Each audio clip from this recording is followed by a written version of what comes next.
Modi care, हम है Modi care, Modi care, Modi care.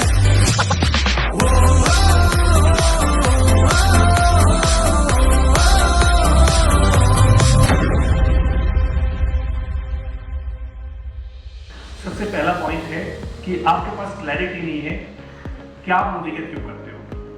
देखो, मोदी केयर जो है ना, वो तो कामधेनु है। कामधेनु एक गाय माता थी, आपकी जो भी विशेष होती थी उसको कंप्लीट करती थी। लेकिन एक्चुअली अपनी आत्मा से पूछिए, किस चीज के लिए आपके अंदर बर्निंग डिजायर है? चाहिए क्या, वो नहीं पूछ रहा हूं। चाहिए ही चाहिए, वो क्या है ये बताइए। अगर आपको मोदी केयर के अंदर नहीं दिख रहा है, दैट मीन्स आपके मोदी केयर 3-6 महीने के बाद निकलने के चांसेस बहुत है। मेरा कर्जा था, 14 बैंकों ने एक और केस किए थे।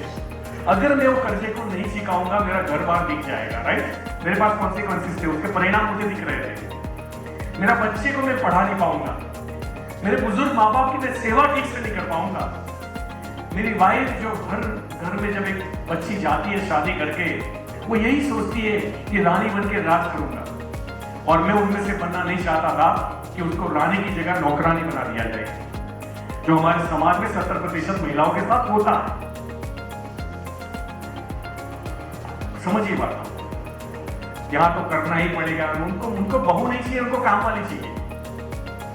और मैं सोचता था कि ऐसा ना हो एटलीस्ट, और इसीलिए मेरे पास हर पॉइंट का जवाब था। क्या आपके पास जवाब है कि अगर मोदी केयर आप नहीं कर पाए तो आप क्या मिस करोगे अपनी लाइफ में? अगर मिसिंग करने का कोई पार्ट नहीं है, अगर उससे आपको आग नहीं लगती है, अगर मैं जिंदा हूं, अगर मैं सांस ले रहा हूं, अगर मैं सुबह उठता हूं, तो मुझे यही चीज चाहिए, वरना मेरे जीवन का मतलब नहीं है। ऐसा कोई गोल है आपके पास?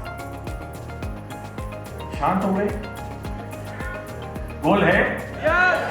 देखो, एक बात हमेशा याद रखना, जिनकी लाइफ में गोल्स नहीं होते ना, लक्ष्य, उनके नसीब में गोल होते हैं। मतलब वो इंसान है जो पैदा तो हो गया, लेकिन उसको पता ही नहीं पैदा क्यों हुआ। ऐसे लोगों के लिए एक वेबसाइट खोलने वाला हूं, पैदा क्यों हुआ.com। जाके वो पढ़ाई कर अपना फॉर्म भरे और हमें बताए वो पैदा क्यों हुआ। लोगों के पास कोई मकसद नहीं है। उठता है, बोले सब उठते हैं तो मैं भी उठता हूं। नौकरी जाता है, बोले पापी पेट का सवाल है। अरे भाई, कुत्ता तो नौकरी नहीं करता, भैंस भी नहीं करती, दुनिया का मच्छर तक नहीं करता नौकरी। ये हमने कहां से निकाल दिया कि पापी पेट के लिए नौकरी नहीं? नौकरी भी सपने पूरे करने के लिए, अपने हिसाब से लाइफस्टाइल जीने के लिए होती है। हर चीज का मकसद होता है, और जहां मकसद नहीं है वहां वो ज्यादा चलेगा नहीं। मेरे पास मकसद था कर्जा उतारना, और कर्जा नहीं उतारना तो जो डरावना पिक्चर था वो भी था। आपके पास अगर मोदी केयर नहीं हुआ तो ऐसा कोई डरावना पिक्चर है? अब लोगों के पास गोल्स होते हैं, लेकिन उनके पास रिटर्न में गोल्स नहीं होते हैं, लिखित में। होना चाहिए कि नहीं होना चाहिए, पहले ही बताइए। हाँ, एग्जैक्टली लिखिए, और अपनी औकात डिसाइड मत करना कि आज आप कौन से कस्बे में रहते हो और आपको इंग्लिश नहीं आती या मोबाइल ऑपरेट करना नहीं आता, तो आपको बस 50,000 रुपए लिखने हैं। ना ना ना ना ना। इंसान एक ऐसा प्राणी है जिसकी औकात आज तक कोई डिसाइड नहीं कर पाया। पर दुख की बात यह है कि समाज ने एकेडमिकली उसकी डिसाइड कर ली है औकात, कि ग्रेजुएट है तो 25-50 हजार, इंजीनियर है तो 50,000 लाख रुपया, चार्टर्ड अकाउंटेंट है 2 लाख 5 लाख, डॉक्टर है अगर आयुर्वेदिक है होम्योपैथिक है लाख रुपया। ये औकात आ गई। 5 लाख रुपया एमबीबीएस एमडी है तो बड़ी हॉस्पिटल खोल के, ये औकात आ गई। एक्चुअली अगर ये बात सच होती ना, तो धीरू भाई अंबानी जब मरे थे, वो अंडर ग्रेजुएट थे, वो ग्रेजुएट नहीं थे, इस देश के रिचेस्ट आदमी थे। दैट मीन्स समाज ने जो बनाई हुई है चीजें, सिस्टम, वो कहीं भी मैच नहीं करती। इवन मेरे स्कूल में, मेरे क्लास में जो टॉपर्स बच्चे थे, वो आज लाइफ में स्ट्रगल कर रहे हैं। और जो पिछली बेंच पे बैठे थे हम सब लोग, जिसको हमेशा टीचर डस्टर मारते थे, चौक मारते थे, वो सारे करोड़पति हैं।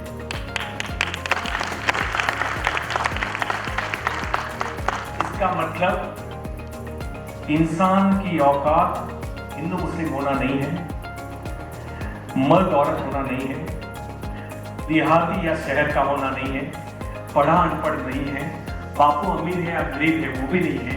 इंसान की औकात है उसकी सोच, और तेरी सोच जितनी बड़ी होगी तेरी जीत उतनी ही बड़ी होगी।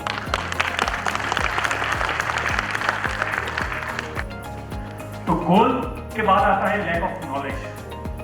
इस बिजनेस में आने के बाद हम लोग इंस्पायर हो जाते हैं सफल इंसान को देख के, उनके चेक्स देख के।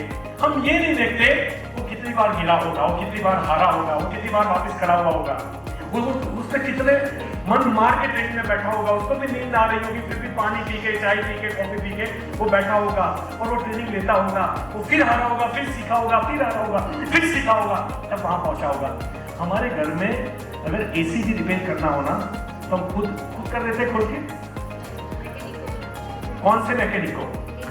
एसी के मैकेनिक। डॉक्टर को बुलाते नहीं, क्योंकि डॉक्टरी के पास डिग्री जो है वो अलग सब्जेक्ट की है। तो जब बीमार होंगे तो एसी मैकेनिक वाले को नहीं बुलाएंगे, हम डॉक्टर को बुलाएंगे।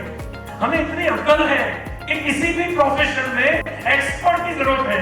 तो लर्निंग प्रोसेस जो है वो नेवर एंडिंग प्रोसेस है।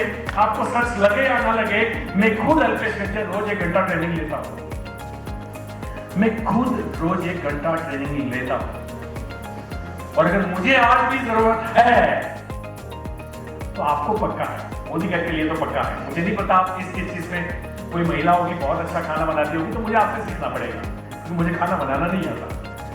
लेकिन जो मुझे आता है उसमें अगर मुझे जरूरत है तो आपको तो पक्का है। हम इस हॉल में इसलिए मीटिंग में बैठे हैं कि आप लोग मोदी केयर में कैसे सफल बने, और मोदी केयर में सफल बनना है तो आपको सीखना होगा अपनी अपलाइन से, सीखना होगा आपको जूम मीटिंग से, सीखना होगा आपको एक्सपीरियंस से, सीखना होगा यूट्यूब से, सीखना होगा आपको काफी सारी बुक खरीदनी पड़ेगी, और अच्छे अच्छे बुक्स होने चाहिए। और सिर्फ नेटवर्क मार्केटिंग और सेलिंग की बुक मत खरीदना, सफल लोगों की भी बुक खरीदना, उनके नजरियों को भी सीखना, उन्होंने अपने फेलियर को हैंडल कैसे किया वो सीखना। आप धीरू भाई अंबानी को यही जानते हो कि गरीब था और अमीर बन गया। आपको जल्दी नहीं पता वो कितनी बार दिवालिया हो गए थे, आपको नहीं पता वो कितनी बार फेल हो गए थे, कितनी बार उनकी लाइफ में ऐसे मौके आए थे कि वो बिल्कुल दिवालिया घोषित हो जाते, और वहां से उन्होंने बैक मारा। इसलिए सक्सेस जो है ना एक एटीट्यूड है और एक प्रोसेस है जो हमेशा चलती रहेगी। सीखेंगे सीखेंगे सीखेंगे। डर लगता है लोगों को, डर किस बात का भाई? क्या डर होना चाहिए? इंडिपेंडेंट बनिए। मैक्सिमम लोग क्या करते हैं, अपनी अपलाइन लोग को डिपेंड करते हैं। मैंने ऐसे लोगों को देखा है 2-2, 3-3 साल होने के बाद भी अपलाइन को लेकर प्रेजेंटेशन करने जाते हैं। यानी अपलाइन रहेगी तब तक धंधा चलेगा, नहीं तो उनको डर लगता है, डर लगता है। अब डर लगता है किस बात का डर? मुझे बताएं। आप चोरी कर रहे हो, आप झूठ बोल रहे हो। अच्छा, आपने न्यूज़पेपर में पढ़ा था कि एक महिला डेमो दिखाने गई थी, उसकी गोली मारकर हत्या कर दी गई। इसलिए डर रहे हो? अगर कोई गोली मार के हत्या करेगा तो कंपनी देगी मैं आपको 1 करोड़ रुपए दूंगा, आपके घर वाले को इंश्योरेंस। ऐसा होगा नहीं। क्यों डरते हो भाई?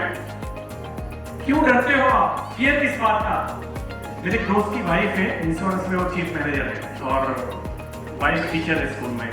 जब पहली बार डेमो दिखाया ऐसे आप मुझे दे दो, मैं कल से डेमो दिखाऊंगी। ये भी जल्दी है। 5-10 डेमो देखने के बाद कॉन्सेंट्रेशन के फिर हमें इंडिपेंडेंट बनना है। जितना नॉलेज होगा उतना डर कम लगेगा।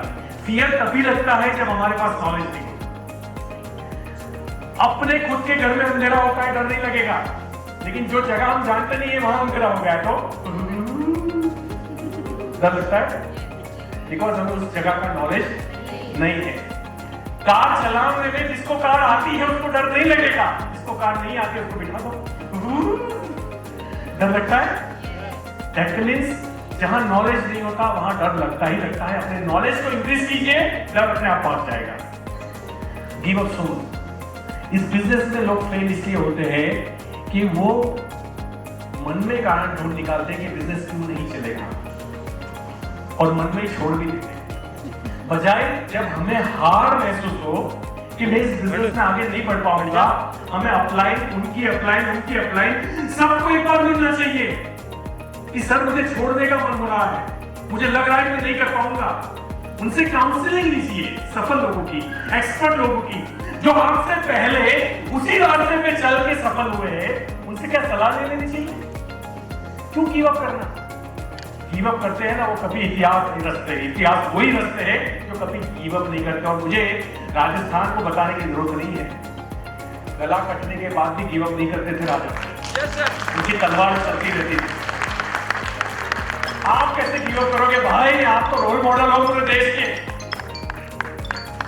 आपके ऊपर कहानियां हैं। जितने योद्धा यहां पैदा हुए हैं आज विश्व में कहीं नहीं हुए, और फिर भी आप गिव अप कर देते हो, जबकि आपको दिखता है कि इतने सारे लोग ऑलरेडी सफल हैं। अगर ये कर सकते हैं, आप क्यों नहीं कर सकते? अपने आप से पूछो ना। जो कमियां हैं उसको सुधार करो, थ्रू करो, अपने आप को बदलो, चेंज करो। हो सकता है ये पेनफुल प्रोसेस हो, लेकिन पेनफुल प्रोसेस का 25,000 नहीं मिलने वाला, 25 लाख मिलने वाला है। You have to do it. आपको करना चाहिए किसी भी हाल में। Want success without working.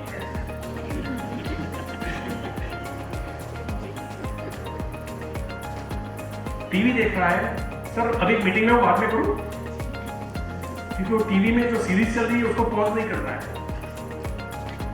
और अपलाइन को लग रहा है ये मीटिंग कर रहा है। उसको तो टोपी पहना दोगे, फिर बिजनेस वाले को भी टोपी पहनाएगा, और ऐसे साल निकल जाएगा। और ये लोग बोलते क्या है मार्केट में जाके, 1 साल से मोदी क्या कर रहा हूं, कुछ हुआ नहीं। तो ये कर रहा है, बड़ा बड़ा खा रहा है। देखो महात्मा गांधी कहते थे कि जो पूरे दिन में काम नहीं करता ना, उसको अन्न का एक दाना भी ग्रहण नहीं करना चाहिए। There is no free lunch.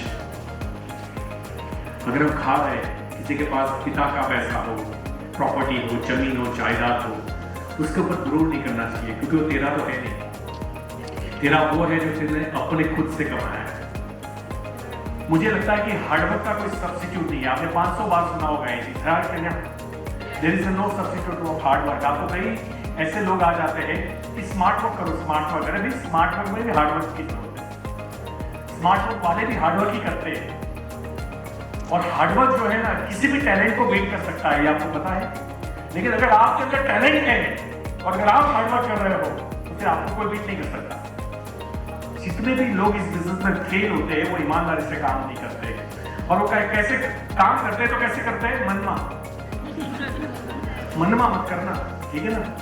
छोटा कर लेना, 2 घंटे का काम कर लेना, लेकिन एवरीडे डिसिप्लिन। मैंने क्या बोला कि हर छोटे छोटे काम को उसको छोटा मत समझो। अगर मैं रोज आधा घंटा एक्सरसाइज कर रहा हूँ तो आपको लग रहा है मैंने बस आधा घंटा ही तो एक्सरसाइज की, वो आपको 5 साल के बाद पता चलेगा वो आधा घंटा क्या है, अभी पता नहीं चलेगा।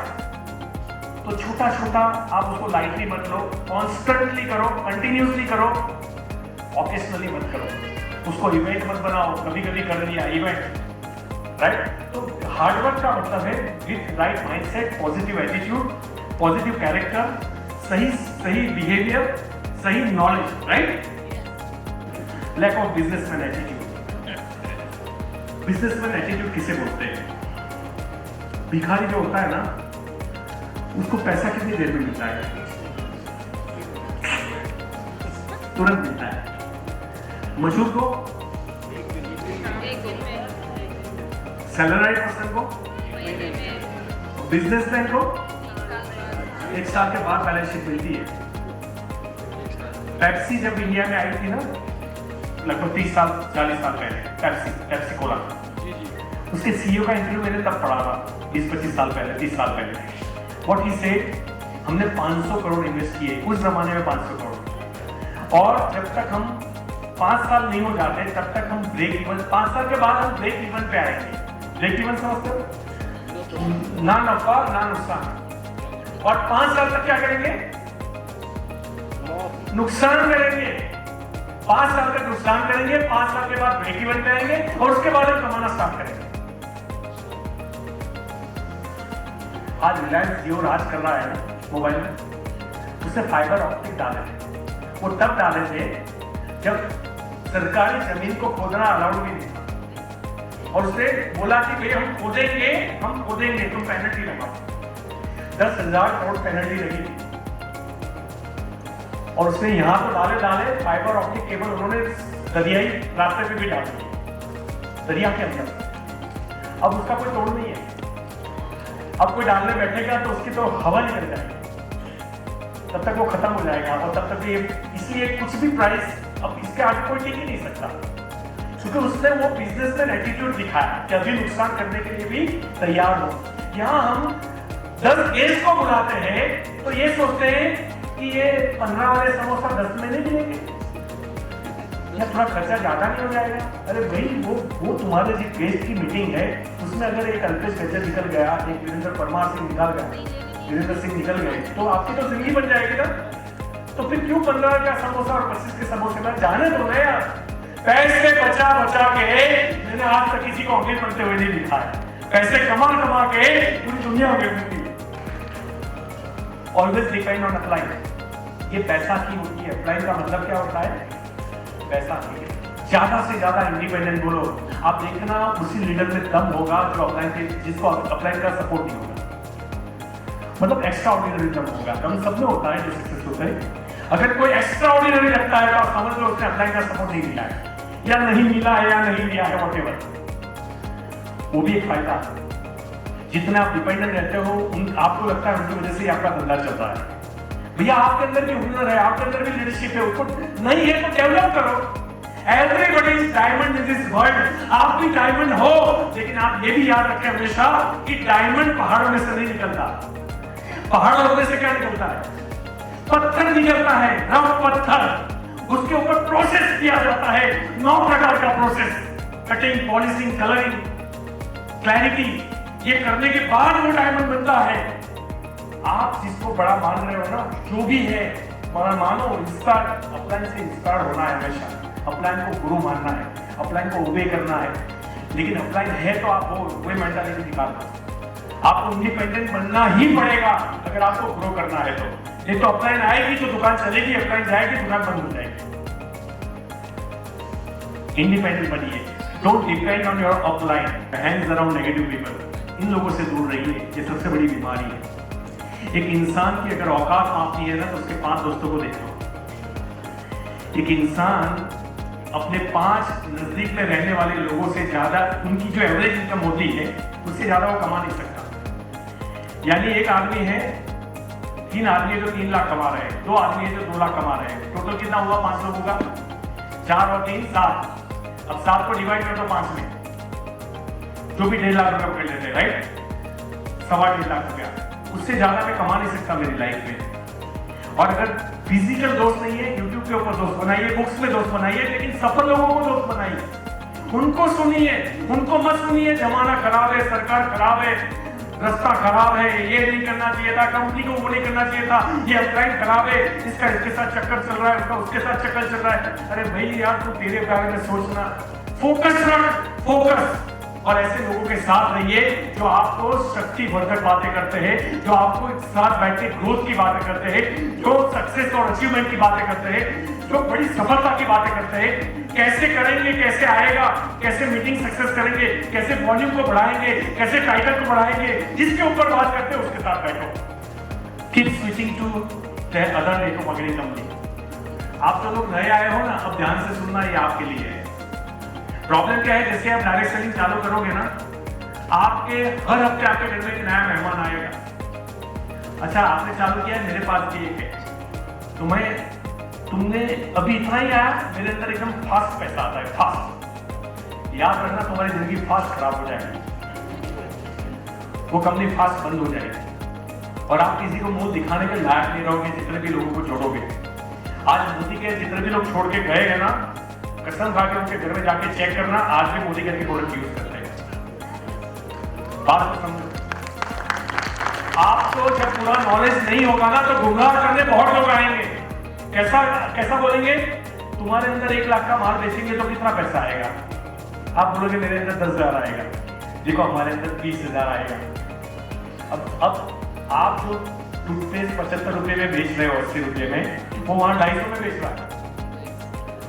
यानी यहां तो तुम लाख का धंधा कर लोगे, यहां 1 करोड़ का धंधा कर लोगे, वहां 5 लाख का धंधा जिंदगी भर नहीं हो पाएगा, क्योंकि आप लोगों को लूट रहे हो। ये आपको अभी समझ में नहीं आएगा। अभी आप यही गिनोगे कि लाख यहाँ 10,000, यहाँ 20,000, तो चलो 20 वाली कंपनी में चले जाते हैं। तो कंपनी बदलते रहते हैं ना, वो लोग सफल नहीं होते। तो जब मेरे पास कोई आता है ना, सर ये नेटवर्कर है, 20 साल से नेटवर्क मार्केटिंग कर रहे हैं, मैं पहले पूछता हूँ गाड़ी कौन सी है आपके पास? सर गाड़ी तो अभी नहीं है, बाइक है। मतलब 20 साल से उसको एक ही प्रैक्टिस है, जग मराने की। ऐसे आदमी को अंदर कर लिया, आपकी टीम भी खराब कर देगा। उसके पास महारत हासिल है कि किसी कंपनी में फेल कैसे होया जा सकता है। 20 साल का एक्सपीरियंस है। अब इसको आप बड़ा लीडर बना के लाओगे, अरे कितने साल का एक्सपीरियंस है, किसी काम का नहीं है, कितने साल में क्या उखाड़ा, वो इंपॉर्टेंट है। बस give respect all your upline and team. वो लोग फेल होते हैं जो अपनी अपलाइन और अपने डाउनलाइन को रिस्पेक्ट नहीं दे पाते।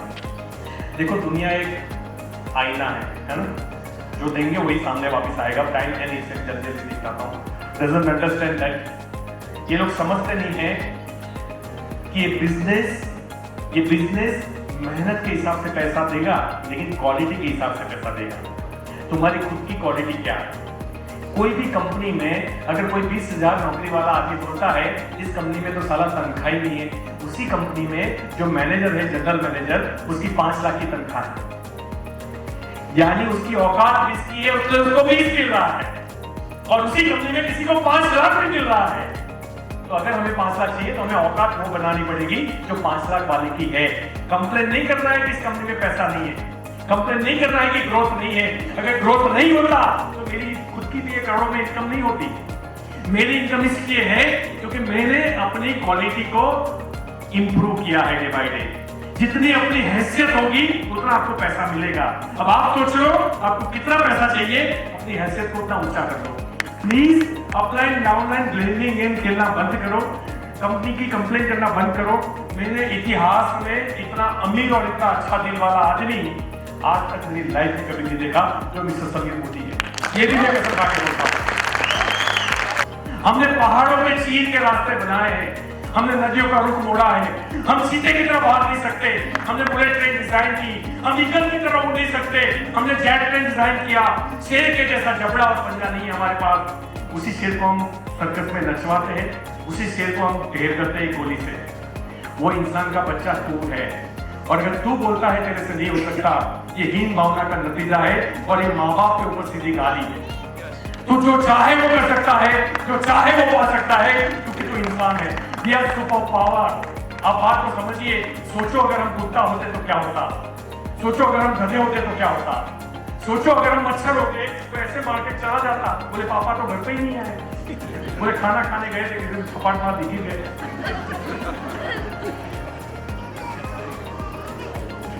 आज पूरी बॉडी जलने के बाद भी डीएनए के बाद पता चलता है कि तू कौन है। ह्यूमन की जिंदा नहीं मरने के बाद भी वैल्यू है। वो इंसान का बच्चा है तू अपनी लाइफ को ऐसे कैसे काट सकता है? हम कोई भेड़ बकरियां नहीं जिसको गडरिया हाके, हम शेर है, हम जीतने के लिए पैदा हुए हैं। हम अनाज का वो दाना नहीं है जो चक्की में पीस रहा है, हम अनाज का वो दाना नहीं है जो बोरियों के पास खड़ा करे। We are networkers. हम अनाज का वो दाना है जो एक बार जमीन में जाता है, अपने आप को चीर के फाड़ के 100 दाना को लेके भागता है।